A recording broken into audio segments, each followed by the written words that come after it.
It's a hummingbird morning. Just made him a fresh brew. My secret concoction. It's really just some extra food with some hummingbird food. Some special hummingbird food though. It like comes in a box in individual packets. It's like some all natural something, so it doesn't have the dyes and the processed sugar and stuff in it. But then what do I go and do? I add processed sugar to it. So but they like it. They really like it. He came up to me and he started getting mad when I took it down. They know me, so they come up to me. Might as well show a little bit more. I just harvested all the strawberries, but we had probably, I don't know, 3 dozen strawberries. Like each one of these had 12 strawberries on it. Enough to where I was able to make some pound cake and other things, and make strawberry jams and strawberry pancakes. Eat them just as is in the mornings. But all the lettuces are doing well. The basil's doing well. These are just my other starters. This is oregano, some rosemary, and then I intersperse some lettuce in there just to get some extra lettuce for making salads. Then I take those out, then the others kind of take over. Just cut all my cilantro because it turned into fennel. I don't know if people know that, but cilantro, when it grows up really tall and starts to flower, those white flowers, and has those seeds, fennel seeds. Those are fennel seeds. So once it turns at this, basically, you can see how it turns kind of more wispy, not straight like cilantro leaves, like more like that. But when they get to this, then you can just chop them all down and they actually grow back, which is pretty crazy. So our basil's doing well.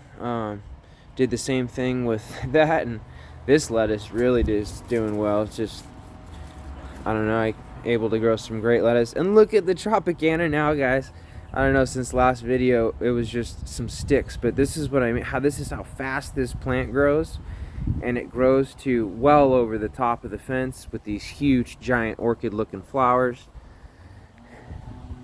And the whole purpose I came out was to get the hummingbirds only and really just say good morning.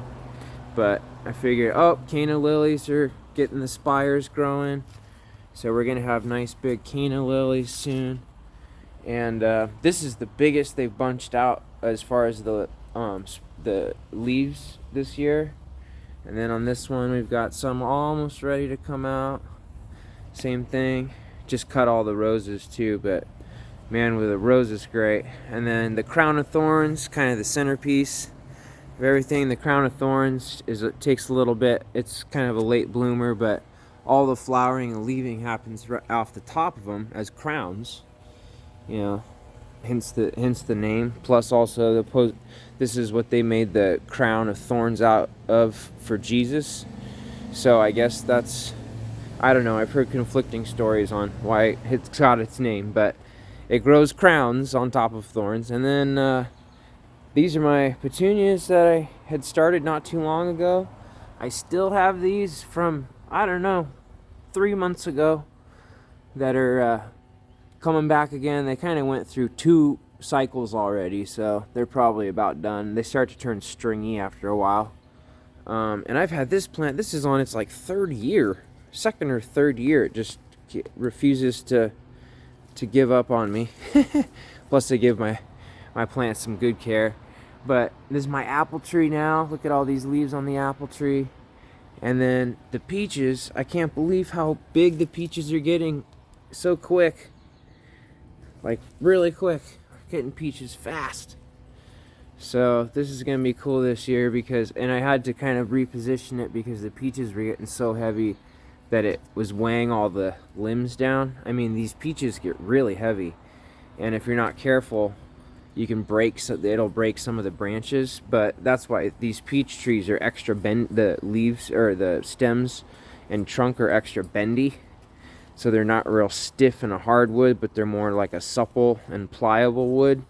So that way they can actually hold all the weight. You can see here, like, look how, you know, these would be sticking straight up in the in the air if it weren't for how heavy and so many peaches that are on it.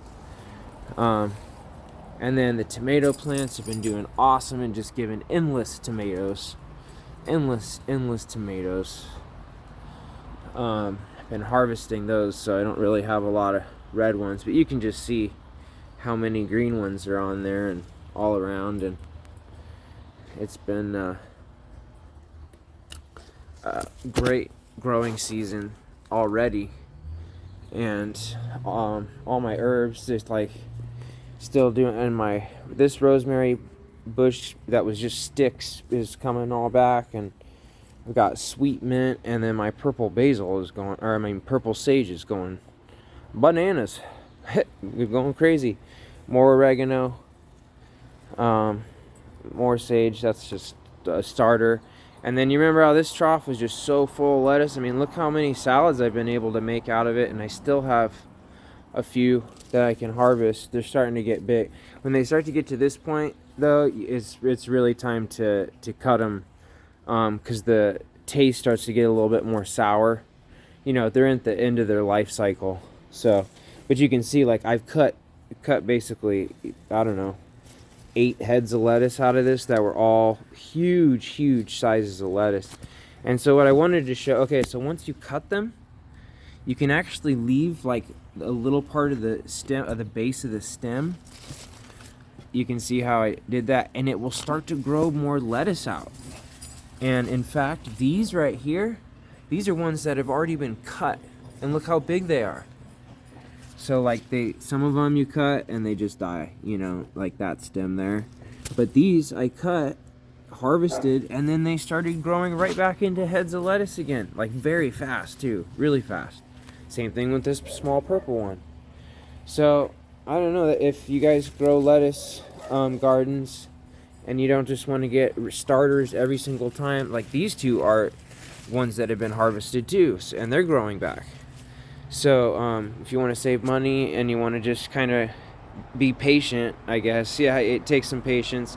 Some of them come back pretty quick, but all you have to do is just let them grow back out, and they'll grow heads of lettuce out of what you've already cut off of the stem. So that's kind of cool. Just as far as sustainability, I know it's easier to just go and probably buy starters and start again, but those also take a while, especially to get this big.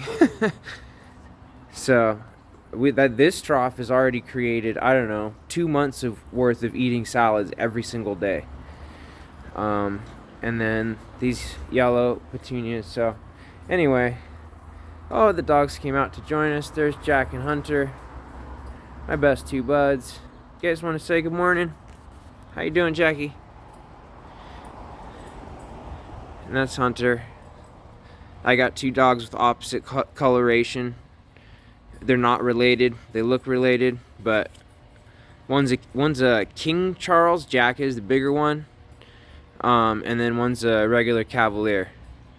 So anyway, I hope everyone has a great day, and I wanted to say good morning and hopefully catch more of the hummingbirds, because I just put the feeder out and he was buzzing my head like crazy, like, come on man, bring my food back out to me. What are you doing? They live in the bamboo, and then from the bamboo they just fly back and forth because they know that I'll always provide the food, and they know me, so they and they also like all the other flowers, you know, to drink of the other flowers. So good morning from San Diego. Love you guys. Have a great day. Oh, and I just found out too, my neighbor's cherry tree is an actual cherry tree as far as producing fruit. You know, most cherry trees are just decorative, or males, you know, they don't produce fruit, and they're very invasive. Their root systems are, they'll straight break up foundations of houses and concrete and sidewalks. Like, they're very, very hard to get rid of. Even if you try to like put stump killer on them and drill them and stuff, they'll still come back. They come back and come back and come back.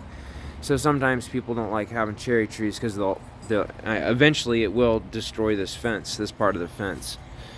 But anyway, it was dropping cherries in my yard, and I was like, is this actually producing cherries? And it's a big one, so I'm gonna have some cherries dropping into my yard this year too, which is kind of cool. So, alright guys, have a great day. Love you guys.